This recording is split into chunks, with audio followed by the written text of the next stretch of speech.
I slept so good last night. All right, so where we left off was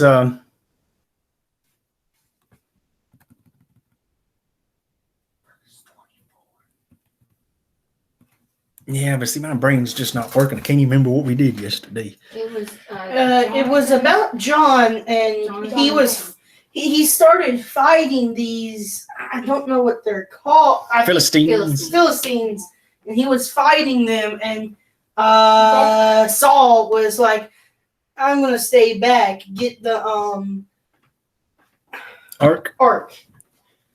And so And they were at the end of the chapter. They were the end, and it says, "And the battle passed over unto Beth Aven." So Jonathan and his armor bearer was able to destroy, what was it, 20 men or something like that? Mm-hmm. And then Saul and them came in and they destroyed, but they were having to go chase down and destroy whoever was left and was running away. And all the men were distressed that day. And basically, they're distressed. They're also really hungry. They've just been fighting all day. So here you all are hungry. These people are really hungry. For Saul had adjured the people, saying, "Cursed be the man that eateth any food until evening, that I may be avenged of my enemies." So none of the people tasted any food. Now, again, what Saul's saying here looks and sounds like, oh, he's doing the right thing. Let's fast until it's done or whatever. Let's make sure it's done. But he's kind of instituting something the high priest should be instituting. All right. It ain't necessarily Saul's role. And we've seen him try to do this a couple of times. And that's what he's doing here, too. And all the people are hungry. They need food. Now, can they go without food and so on? Yes. But this probably wasn't the time to do that. And he wasn't the one to be doing it. And they all of the land came to a wood, or came to the woods, I'm thinking it is, and there was honey upon the ground. And when the people were come into the woods, behold, the honey dropped, but no man put his hand to his mouth, for the people feared the oath. Okay, so he said, anybody eats, you shall be put to death. Well, they're hungry, but they didn't do it. But Jonathan heard not when his father charged the people with the oath. Wherefore he put forth the end of the rod that was in his hand, and dipped it in a honeycomb, and put his hand to his mouth, and his eyes were enlightened. So he had a little bit of food, boom, he feels a little better. Then answered one of the people and said, "Your father straitly charged the people with an oath, saying, Cursed be the man that eateth any food this day. And the people were faint. Then said Jonathan, My father hath troubled the land. See, I pray you, how my eyes have been enlightened, because I tasted a little of this honey." So Dad's kind of troubling everybody. He said something he shouldn't have said. How much more if haply the people had eaten freely today of the spoil of their enemies, which they found. For there not been now a much greater slaughter among the Philistines. So we've killed all these, we got all this, we could be eaten and so on, but they can't eat anything. And they smote the Philistines that day from Michmash to Aijalon, and the people were very faint. Again, they killed some more people fighting, whatever, but they're not able to eat. And the people flew upon the spoil. So finally, they come crashing down. It's kind of like Saul's put this big religious curse on them here, and people trying to follow it. But then now when they do, they end up going even further than had he not even said it. So they took the spoil, which whatever's left, and they took sheep and oxen and calves and slew them on the ground, and the people did eat them with the blood. Oh, God. Now, you're always supposed to drain the blood. You're always supposed to drain the blood, because the life is in the blood. That goes back to Jesus, and the life is in the blood, and the blood had to be on the doorpost. So there's something about the blood that's very unique, but it's mostly because the life is in it. If the blood is gone, then there's no life. Well, they're so hungry, they're just eating it, just like raw savages. But again, they haven't eaten, so he's kind of set them up here. Yeah. Then they told Saul, saying, Behold, the people sin against the Lord, which it was a sin. You're supposed to drain the blood and then cook the meat, in that they eat with the blood. And he said, You have transgressed. Roll a great stone unto me this day. He's blaming the people, but he's kind of the one that did it. But now he's going to do something here that's the right thing to do, but he shouldn't have done the thing beforehand. And Saul said, Disperse yourselves among the people, and say unto them, Bring me hither every man his ox, and every man his sheep, and slay them here, and eat, and sin not against the Lord in eating with the blood. And all the people brought every man his ox with him that night, and slew them with there. what energy they had left. And Saul built an altar unto the Lord. The same was the first altar that he built unto the Lord. So I guess kind of like that same one he did when he wasn't supposed to. Mhm. When Samuel came and told him to wait.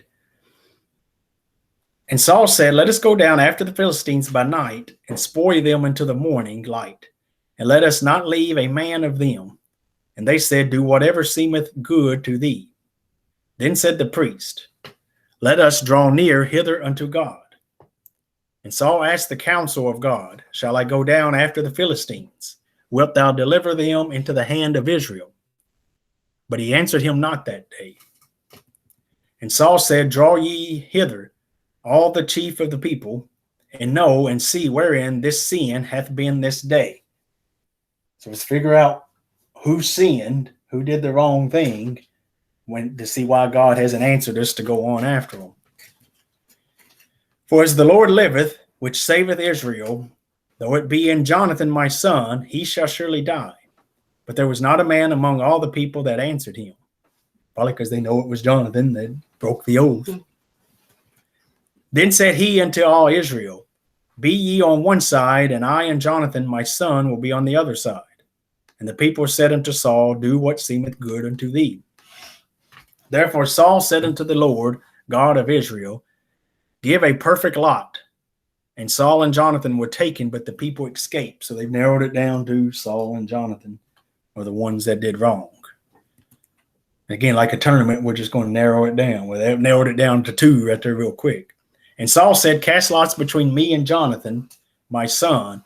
And Jonathan was taken. So he was the one, and he was the one that broke the vow. Then Saul said to Jonathan, Tell me what thou hast done. And Jonathan told him and said, I did but taste a little honey with the end of the rod that was in mine hand, and lo, I must die. And Saul answered, God do so and more also, for thou shalt surely die, Jonathan. And the people said unto Saul, Shall Jonathan die, who hath wrought this great salvation in Israel? God forbid. As the Lord liveth, there shall not one hair of his head fall to the ground. For he hath wrought with God this day. Because Jonathan was acting in a lot of faith and destroyed a lot. And the people were standing up for him. So the people rescued Jonathan, that he died not. Then Saul went up from following the Philistines, and the Philistines went to their own place. So those that were escaping, escaped. So Saul took the kingdom over Israel and fought against all his enemies on every side, against Moab and against the children of Ammon and against Edom. And I think this is probably over the next few years.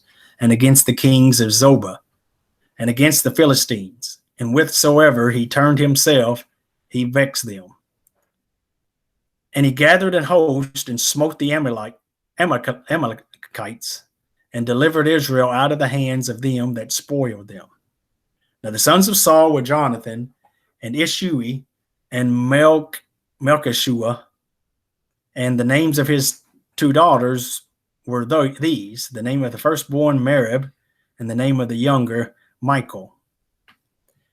And the name of Saul's wife was Ahinoam, the daughter of Ahimaaz, and the name of the captain of his host was Abner, the son of Ner, Saul's uncle.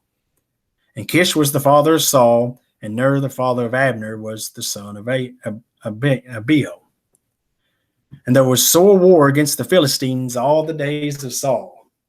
And when Saul saw any strong man or any valiant man, he took unto him. So that's the end of the chapter. I don't blame them for, Jonathan was just telling them, you got to eat and get your strength so you can keep fighting. And he also didn't know the vow. Sure. He never heard it, never heard the oath. So he didn't really go against it because he didn't. So he really didn't. Yeah. Yes, there was that oath put in place, but so God, I don't know how he let the lot happen. Maybe he's just seeing what Saul was going to do, but Saul was going to go ahead and kill him. or have him put to death. So His own son. You can't see the wrong that he did. It's frustrating. It didn't show that he had any hesitation in killing. His own child. Yeah. So in a sense, he's kind of looking like he's doing the big spiritual right thing, but he's not much of a spiritual person, and he hasn't been acting in faith where his son Jonathan did. Yeah. So we're seeing a more and more picture of him not being a man after God's own heart. Remember, God said, I'm going to deliver one that's after my own heart, and that's going to be the man that's coming pretty soon, and that's David. And we'll see David and Jonathan have a good relationship. They end up being real good buddies. Good. I was hoping so. But we'll see that as we go on. Some have said because they're so close, and these are some weird people. Yep, they've turned it into that. Some said they were so close that they turned them into a gay relationship. No. I'm just telling you. Why? That was after his own heart. Then he wasn't gay. No, I know. I'm just telling you. Why? But they do have a good friendship. So Stupid. we'll see that as we go on. I just thought I'd throw that in because, yes, I have seen that. I'm sorry, babe. All right. Can we